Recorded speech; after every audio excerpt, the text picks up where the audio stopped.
విజయం ఎప్పుడూ సులువుగా రాదు, కానీ కష్టపడేవాడికి ఎప్పుడూ దూరంగా ఉండదు. ప్రతి ఉదయం లేచినప్పుడు 2 ఎంపికలుంటాయి. మళ్ళీ నిద్రపోయి కలలు కనడమా? లేదా లేచి కలలు నిజం చేసుకోవడమా అనేది. విజయవంతమైన వ్యక్తులు ఇతరుల మధ్య ఉన్న ఏకైక తేడా ఓపిక మరియు నమ్మకం. ప్రపంచంలో గొప్ప గొప్ప విజయాలన్నీ కూడా ముందు అసాధ్యమనే అనిపిస్తాయి అందరికీ. నీవు 100% ప్రయత్నిస్తేనే 1% అదృష్టం ఆటోమేటిక్గా నీ వైపు నడుస్తుంది. నీ లక్ష్యం కన్నా నీవు ఎక్కువ కష్టపడితేనే అది నీ సొంతమవుతుంది.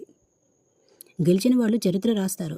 ఓడిపోయి మళ్ళీ ప్రయత్నించిన వాళ్ళు ఉంటారే, వాళ్ళే చరిత్ర సృష్టిస్తారు. విజయం నీకు రాలేదని ఫీల్ అవ్వద్దు. అయితే ఇంకా నువ్వు గట్టిగా ప్రయత్నం చేయలేదు అని అర్థం దానికి. మిగతా వాళ్ళు నిద్రపోతున్నప్పుడు నీవు కష్టపడితే, మిగతా వాళ్ళు కలలు కనేటప్పుడు నీవు విజయం సాధిస్తావు. నీ చుట్టూ ఎవరు నమ్మినా నమ్మకపోయినా నువ్వు నమ్ము.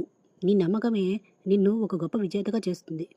విజయం అనేది ఒక ప్రయాణం, అది గమ్యం కాదు. ప్రతిరోజు దానికోసం నడవడం అనేది చాలా ముఖ్యం. గొప్ప విజయాల వెనుక త్యాగాలుంటాయి. గొప్ప త్యాగాల వెనుక ఒక గొప్ప నిర్ణయాలుంటాయి.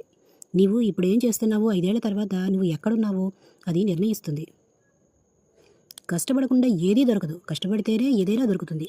కష్టం లేని విజయం రుచే ఉండదు. అలాగే విజయం లేని కష్టం కూడా రుచి ఉండదు. చెమట కారు నువ్వు, చరిత్ర నిన్ను గుర్తుపెట్టుకుంటుంది. ఎవరైనా రాత్రిపూట నిద్ర మానితే పగలంతా ప్రపంచం వాడి కోసమే పనిచేస్తుంది. కష్టపడేవాడికి అదృష్టం కూడా దాసుడవుతాడు. ప్రపంచంలో ఏ విజయం ఉచితంగా రాలేదు. ప్రతి విజయం వెనుక ఎవరో ఒకరు నిద్ర లేకుండా కష్టపడ్డవారే. కష్టాలు రోజు చేస్తే ఒకరోజు పెద్ద విజయం నీ ముందు నిలబడుతుంది. కష్టపడడం అలవాటైతేనే విజయం అనుభవించగలుగుతావు. నీవు